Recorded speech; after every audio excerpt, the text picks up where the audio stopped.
سورۃ المائدہ جی، چھٹا سپارہ، صفحہ نمبر 107، سورۃ المائدہ چھٹا سپارہ، بالکل ابتدا ہو رہی ہے جی سورۃ المائدہ کیا جی۔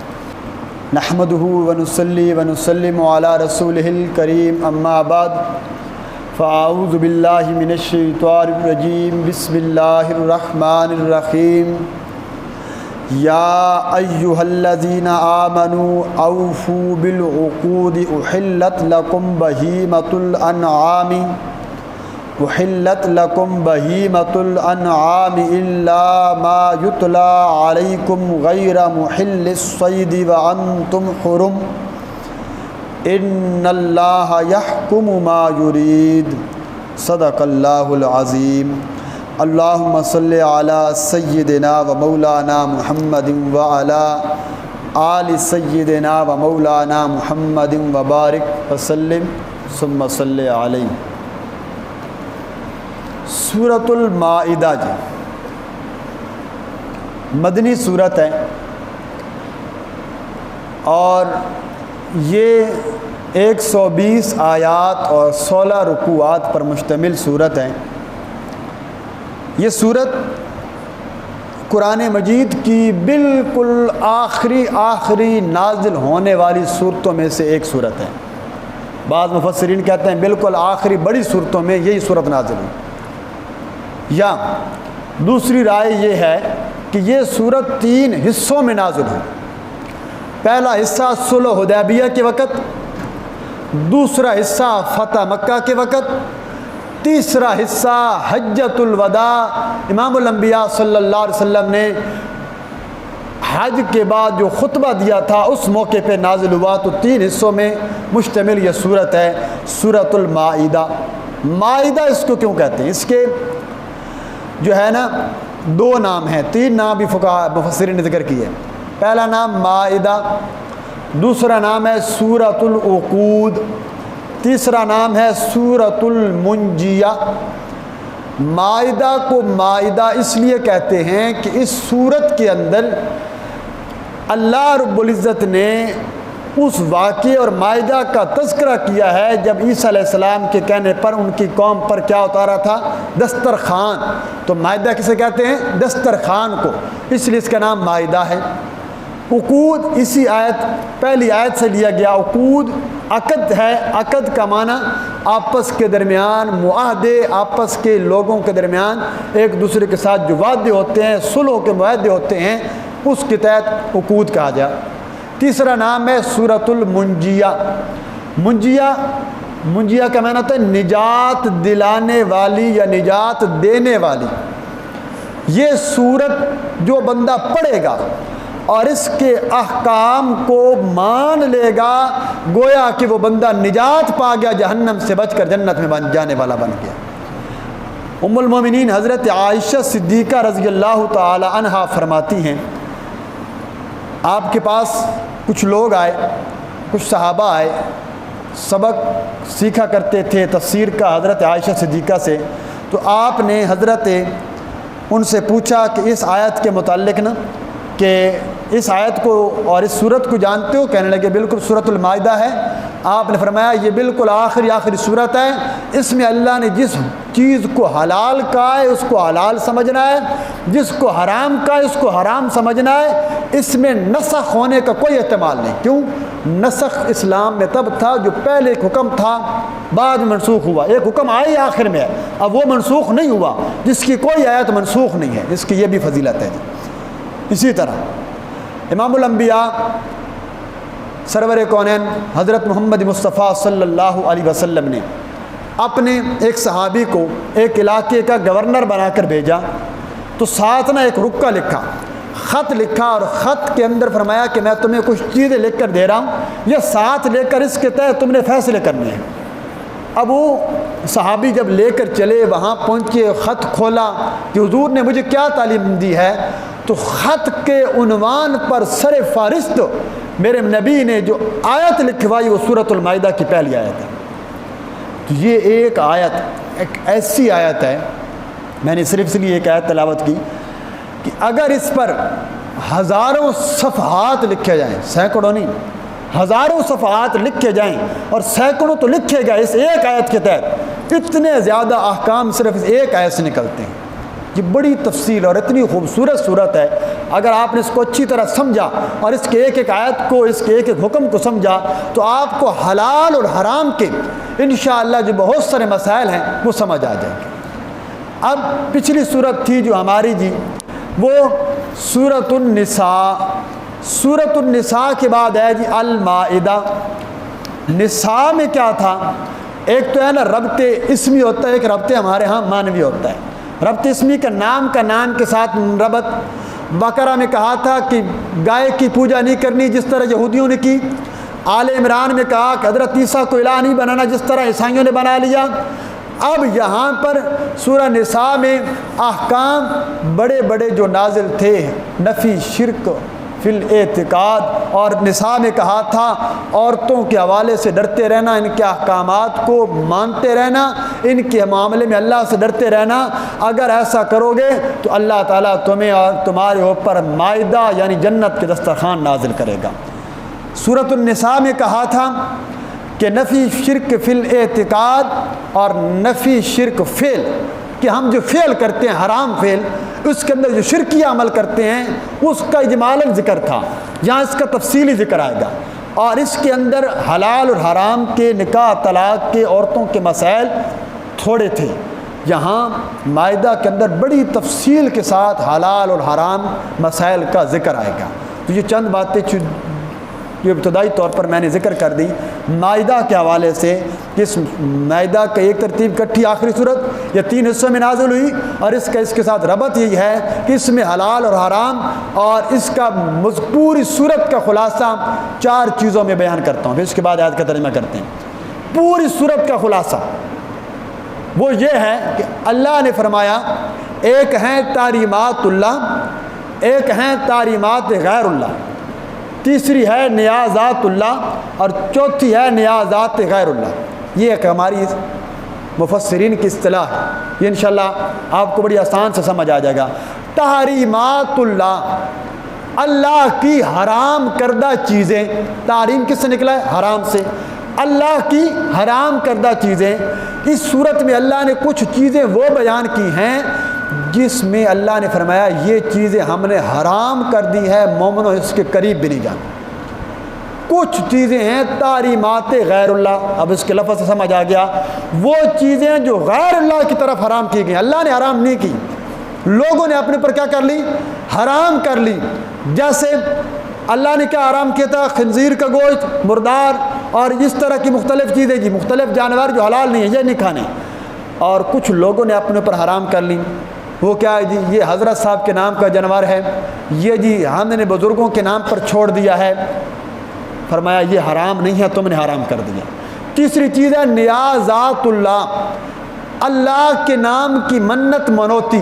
مثلا آپ اور ہم اکثر منت مانتے ہیں، اللہ جی میرا یہ کام ہو گیا تو میں کیا کروں گا جی؟ نفل پڑھوں گا۔ میرا یہ کام ہو گیا تو ایک دیگ تیرے راستے میں بانٹوں گا۔ میرا یہ کام ہو گیا تو اتنے فقیروں کو صدقہ اور کھانا کھلاؤں گا۔ یہ نیازات اللہ ہے، اللہ کے نام کی منت ہے، اس کو پورا کرنا واجب ہے اور اس کا کھانا حلال ہے، کوئی حرام نہیں۔ آخری چیز ہے جو صورت میں بیان ہوگی وہ ہے نیازات غیر اللہ، وہ چیزیں جو غیر اللہ کے تقرب کے لیے یا غیر اللہ کے نام پر منت مانی جائے۔ مثلا اگر میرا یہ کام ہو گیا تو یہ بکرا باب شاد خان کے مزار پہ ذبح کروں گا، اگر میرا یہ کام ہو گیا تو فلاں صاحب قبر کے مزار پہ جا کر میں اتنی دیگیں بانٹوں گا، اتنے پیسے رکھوں گا، اس کے تقرب کے لیے یہ چیز دوں گا، یہ چیز تو اپنی جگہ رہ گئی، یہ بکرا یہ جانور تو اپنی جگہ رہ گیا۔ اللہ کہتے ہیں تو نے یہ جو کلمہ کہا ہے نا، کلمہ، یہ کلمہ کہنا بھی حرام تھا، یہ غلط اور شرکیہ تم نے کلمہ کہا ہے، اس سے بھی بچنا ہے۔ تو یہ صورت آپ کو بہت سارے عنوان دے گی، آپ کی اور میری عقائد کے لحاظ سے بڑی اصلاح کرے گی اس صورت کا۔ اب آئیے جی پہلی آیت کا پہلا حصہ جس میں کافی سارے احکام ہیں، اللہ کرے انشاءاللہ ہم اس کو مکمل کرتے ہیں، جتنا ہو چکا اس آیت کو مکمل کریں گے جی۔ پہلا حصہ دیکھیے جی، پہلا لفظ کیا ذکر کیا اللہ، بسم اللہ الرحمن الرحیم۔ فرمایا یا ایھا الذین آمنو، اے وہ لوگوں آمنو جو ایمان لائے، یا ایھا الذین آمنو، اے ایمان والوں، اوفو بالعقود، پورا کرو اپنے عقود کو۔ ایک حکم دیا، پورا کرو اپنے عقود کو۔ عقد پہلا لفظ ایمان والے، غیر مسلم مراد نہیں، مومن مراد ہیں۔ اللہ کہتے ہیں ہم یہ حکم مومنوں کو دے رہے ہیں، کیا کرو؟ عقود پورا کرو۔ اب عقود کیا میں بتا چکا ہوں، عقود جمع ہے عقد کی۔ عقد کیا کہتے ہیں؟ معاہدے کو کہتے ہیں۔ معاہدے ہیں 3 قسم کے، اس بات کو سمجھیے گا۔ ایک وہ معاہدہ جو بندے کا خدا کے ساتھ ہے۔ سب سے پہلے ہم نے کیا معاہدہ کیا تھا عالم ارواح میں، جب اللہ نے کہا تھا الستو بربکم، کیا میں تمہارا رب نہیں ہوں؟ سب نے کہا قالو بلا، رب کریم آپ ہی ہمارے رب ہیں، اور ہم دنیا میں جا کر اس بات کا اقرار کریں گے کہ تو ہی ہمارا رب ہے۔ تو آج جو بندہ دنیا میں اللہ کو رب نہیں مانتا یا رب مان کر اس کے ساتھ شریک کرتا ہے، اس نے سب سے پہلے اس وعدے کو توڑ دیا۔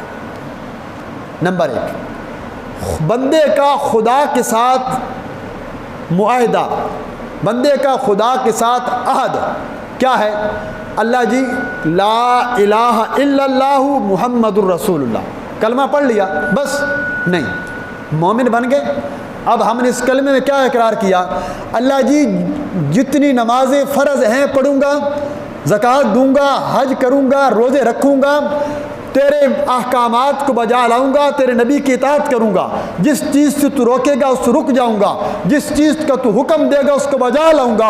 اگر آج کوئی بندہ خدا کے کسی حکم کی مخالفت کرتا ہے، وہ عرب کے ساتھ کیے ہوئے اس اسلام والے وعدے کو توڑ دیتا ہے جو اس نے کلمے کے اندر کیا تھا۔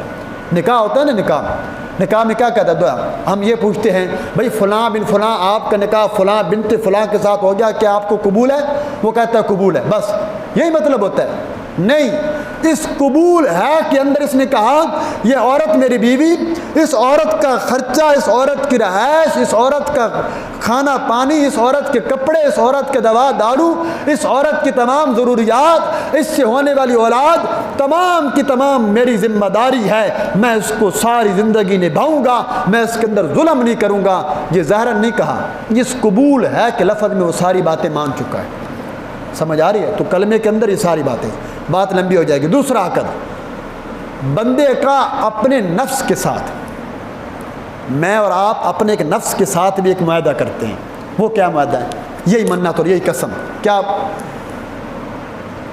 اللہ کی قسم میں آج کے بعد یہ فلاں کام نہیں کروں گا، ٹھیک ہے؟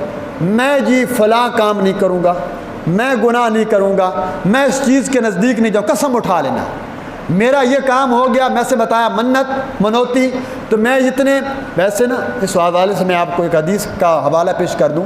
امام الانبیاء صلی اللہ علیہ وسلم نے فرمایا اللہ نظر کے ذریعے، یہ منت کے ذریعے بخیل کا مال نکلوایا کرتا ہے۔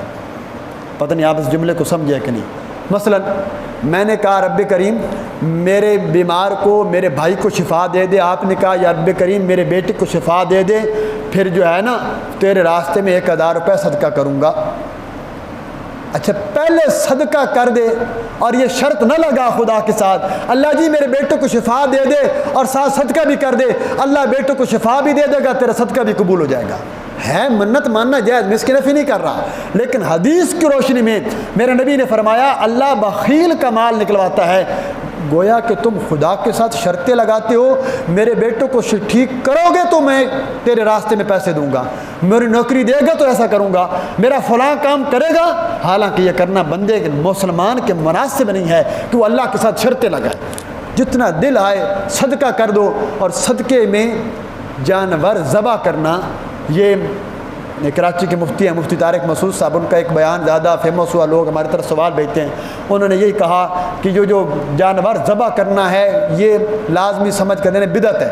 وہ لوگ بڑے آج تک ہم جانور ذبح کر کے دیتے آ رہے اور مفتی صاحب نے اس کو بدعت کہا ہے۔ اس کی صحیح معنی سمجھ لیں، اس کا مطلب یہ ہے کہ ہمارا ایک ذہن بن چکا ہے جانور دینا ہے، اولاً تو کچھ لوگ ابھی اس سے ہٹ گئے ہیں.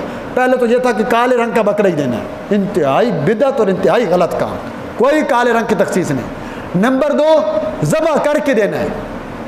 اچھا اگر کوئی ذبح کرنے والا نہیں ہے، فون آئے گا مدرسے میں بھائی بندہ وہ بھیجنا جو ہمارے سامنے ذبح کرے. اس کا مطلب ہے آپ خون کے بدلے خون دینا چاہتے ہیں، اور یہ پوری شریعت میں آپ کو کہیں نہیں ملے گا کہ جان کے بدلے جان نہیں ہوتی ہے، صدقہ دے رہے ہیں آپ. صدقہ اللہ میرے بیمار سے مصیبت دور کر دے، یہ ذبح کرنے کچھ لازم سمجھ لیا گیا ہے. حالانکہ میرے نبی نے فرمایا صدقہ وہ سب سے بہترین ہے جو فقراء کی زیادہ لائق ہے. تو ان کا مطلب یہ تھا کہ ہم نے یہ جو ٹرینڈ بنا لیا ہے کہ ذبح کر کے دینا، مرغی دینی ہے ذبح کر کے دینی ہے. مدرسے میں پہلے گوشت مکمل پڑا ہے، مثلا 1 ہفتے کا 10 دن کا گوشت مکمل ہے، کسی نے بندے نے پہلے بکرا دے دیا، اب آپ نے بھی کیا کیا ذبح کر کے دے دیا. اب ذبح کیا ہوا گوشت تو کہیں پر نہیں جائے گا، وہ بھی پڑا رہے گا. پڑا جب 20 دن کے بعد اس کی باری آئے گی گوشت خراب ہو چکا ہوگا. آپ کے صدقہ کا فائدہ ہوا. صدقہ وہ دیں جو کیا ہو، فقراء کے زیادہ لائق ہو.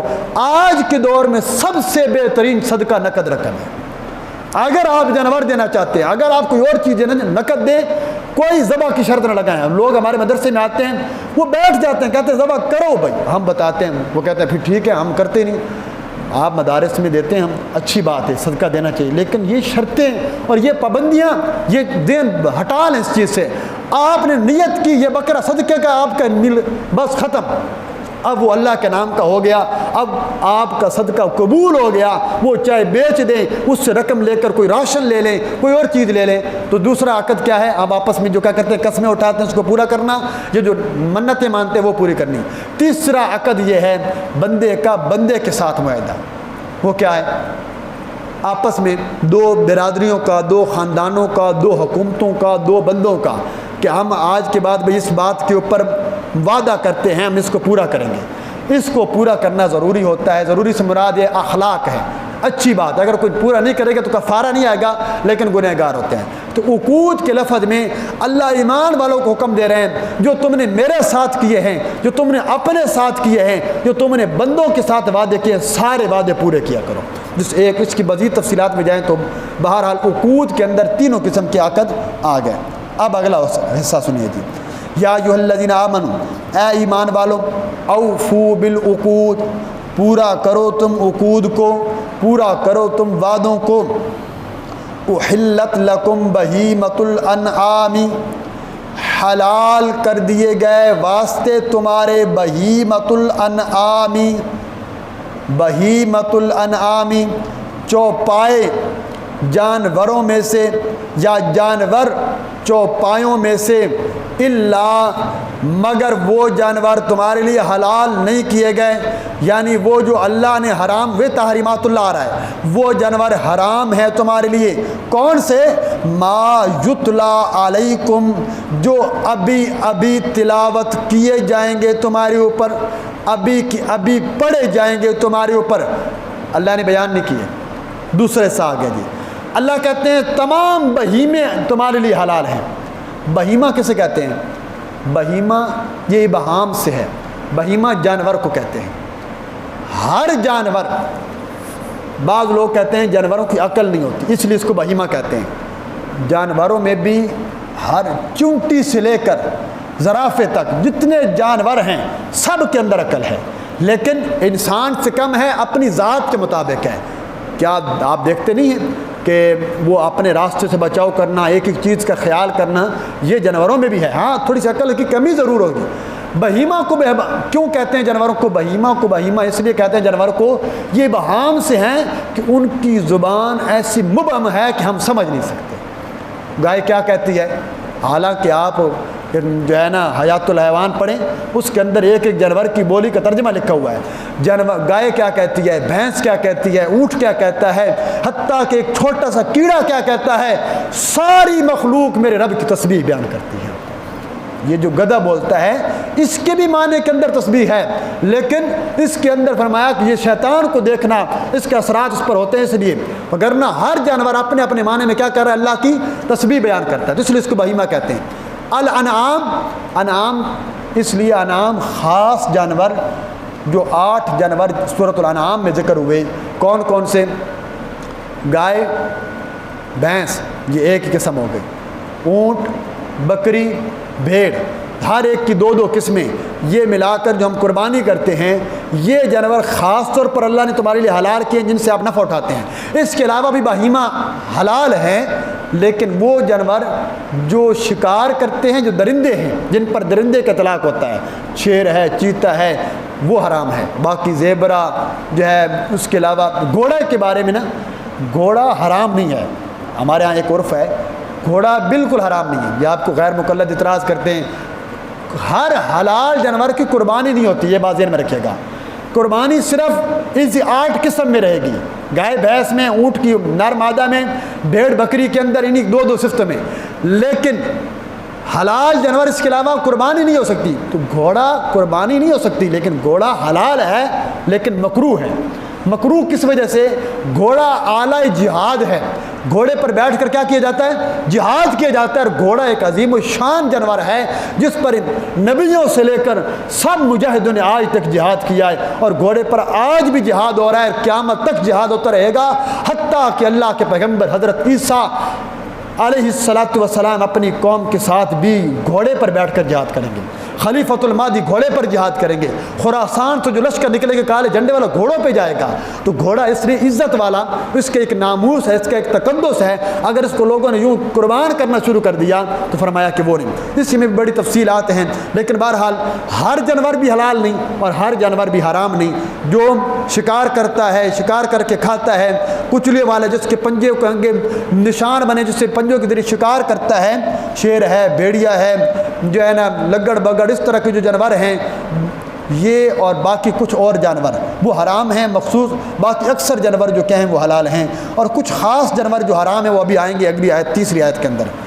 اگلا حکم، غیر محل الصید وانتم حرم. یہ جانور حلال، یہ جانور حرام، یہ ایک الگ بحث ہے. لیکن غیر محل الصید، ایک شرط ذہن میں رکھیے گا، غیر محل الصید، نہ کہ وہ شکار کو حلال کرنے والے ہو تم، وانتم حرم، جبکہ تم حالت احرام میں ہو یا تم حرم کی سرزمین کے اندر ہو. گائے حلال ہے نا، گائے کا شکار حلال ہے. بندہ حرم پاک کے اندر ہے، مسجد حرام اور اس ارد گرد کا جو علاقہ اس کے اندر ہے، یا پاکستان سے چلا اس نے احرام باندھ لیا حج یا عمرے کا. احرام باندھنے کے بعد ایک جوں مارنی بھی جائز نہیں، ایک چونٹی مارنی بھی جائز نہیں ہے. تو اللہ کہتے ہیں جب احرام باندھ لو نا، اور قدرتاً آپ دیکھیں واقعات لکھے ہیں، جب بندہ احرام باندھتا تھا نا پرانے زمانے میں، اور قافلے حاجیوں کو چلتے تھے، ایسے جانور جن کا شکار کیا جاتا ہے، خرگوش، باقی جانور، وہ حاجیوں کے قافلے میں یوں گھل مل جاتے ہیں، گویا کہ وہ یوں معمور ہو جاتا تھا کہ یہ ہمیں کچھ نہیں کہیں گے. کیوں؟ وہ حاجی جا رہے ہیں، یہ احرام والے جا رہے ہیں. اللہ نے ان کے اندر اتنی عقل رکھی ہے. تو حالت احرام میں شکار نہیں کر سکتے، شکار کی طرف اشارہ بھی نہیں کر سکتے. بالکل اگر آپ نے احرام باندھا ہوا ہے، آپ نے خود شکار نہیں کیا، آپ نے اس بندے کو کہا جس نے احرام نہیں باندھا ہے بھائی وہ شکار جا رہا ہے، اس نے آپ کے کہنے پر شکار کر لیا، آپ اس میں سے ایک لقمہ بھی نہیں لے سکتے. کوئی بندہ خود باہر سے شکار کر کے لائے اور آ کر وہ آپ کو کھلا دے، حرم حاجی کو، احرام والے بندے کو پھر کھا سکتا ہے. اور اگر حرم میں ہیں کسی صورت آپ نے کسی چیز کو نہیں مارنا، اگر مار دیا، شکار کر لیا، دم پڑ جائے گا، اور دم دینا وہ لازم اور واجب ہو جائے گا، وگرنہ گنہگار ہوگا. تو یہ ہمارے اوفو بالعقود پہلا حکم، احلت لکم بہیمۃ الانعام، کچھ جانور حلال کچھ حرام، اس کی تقسیم دوسرا حکم. تیسرا حکم حالت احرام میں ہے کہ احرام کے اندر اور حرم کے اندر کچھ جانوروں کو شکار نہیں کر سکتے. ہاں وہی شکار آپ جب حرام سے حلال ہو جائیں گے پھر کر سکتے ہیں. اللہ یہ حکم بیان کر کے فرماتے ہیں ان اللہ یحکم ما یرید، اللہ تعالیٰ بے شک اللہ کی جو ذات ہے نا، یحکم، وہ حکم کرتی ہے تم کو، ما یرید، جس کا وہ ارادہ کرتی ہے. اللہ احکم الحاکمین ہے، جو چاہے تمہارے اوپر حلال کر دے، جو چاہے تمہارے لیے حرام کر دے. تم یہ نہیں کہہ سکتے. آ جاتے ہیں نا لوگ ہمارے پاس آج کل، یہ بس کچھ سکالر جو ہیں ہمارے، سوشل میڈیا کا اچھا استعمال بھی ہو سکتا ہے لیکن اس سے لوگوں کا ذہن خراب بھی بڑا کیا جاتا ہے. سائل عدیم صاحب ایک سکالر ہیں، وہ زہر حدیث کو پڑھتے ہیں. انہوں نے ایک نئی بحث چلا دی ہے کہ بھائی جو چیز منع نہیں کی گئی نا، بریلوی والی دلیل، کہ قرآن میں گدھا حرام نہیں ہے، وہ کہتے ہیں گدھا کھاؤ۔ بھائی تم کھا کے دکھاؤ، کیوں نہیں کھاتے؟ لوگوں کو کہتا ہے بھی گدھے پر حرمت پر دلیل آؤ۔ صحیح حدیث موجود ہے، اللہ کے نبی صلی اللہ علیہ وسلم نے خیبر کے موقع پر فرمایا تھا، اس وقت پالتو گدھے حرام کر دیے گئے ہیں۔ صحابہ کے فرماتے ہیں ہنڈیوں میں گدھا ابل رہا تھا، گندے کی ہنڈیاں پک رہی تھی، جیسے حکم ہوا صحابہ نے ہنڈیاں الٹ دی، فرمایا اب یہ حرام ہو چکا ہے۔ تو اس طرح کے جو جانور اللہ نے، اور یہ آپ سمجھ رہے ہیں کہ یہ جو ہے نا جو خدا نے حرام کیے ہیں، انشاءاللہ جو نفیس طبیعت ہوگی اس کو حرام ہی، وہ اس سے کباعت اختیار کرے گی۔ ہاں باقی جنگلی ہیں، جب آپ چائنی کو دیکھتے ہیں غیر ملک وہ جو مرضی کھاتے رہیں، تو باہر کے ملکوں میں سب سے بڑا مسئلہ ہمارے لیے کیا ہوتا ہے؟ حلال گوشت تلاش کرنا، وہ ہر قسم کے جانور کھا لیتے ہیں۔ تو فرمایا کہ اللہ نے تمہاری طبیعتوں کے مطابق کچھ حکم یحکم ما یرید، بالکل تمہارے مزاج کے مطابق اللہ نے حلال کیے ہیں، اور جو حرام کیے ہیں وہ تمہارے مزاج کے بھی خلاف ہیں، تمہاری طبیعتوں کے بھی خلاف ہیں۔ اور اگر آپ طب نبوی پڑھیں نا، طب نبوی میں واضح لکھا ہوا ہے جو جانور اللہ نے حرام کیے ہیں نا، اگر آپ آج کھانا شروع کر دیں، انسان کی طبیعت میں ایسی بے حیائی پیدا ہو جائے گی، ایسے انسان کے بیماریاں پیدا ہو جائیں گی جس کا آپ علاج بھی نہیں کر سکتے۔ تو اللہ نے جو چیز ہمارے لیے حکم دی ہے، بس اس میں کوئی حکمت اور نہیں، خدا کا حکم ہے، ہم مومن، ہم نے ماننا ہے۔ تو یہ سورۃ المائدہ کا الحمدللہ آغاز ہو گیا۔ اس سورۃ المائدہ کی جو پہلی آیات ہے نا، ایک ایک آیت بڑی سمجھنے والی ہے، بڑے غور و فکر کے اندر پڑھنے والی آیت ہے۔ اللہ کریم سے دعا اللہ تعالی ہمیں صحیح معنوں میں قرآن و سنت کو سمجھنے اور اس کے بعد عمل کی بھی توفیق عطا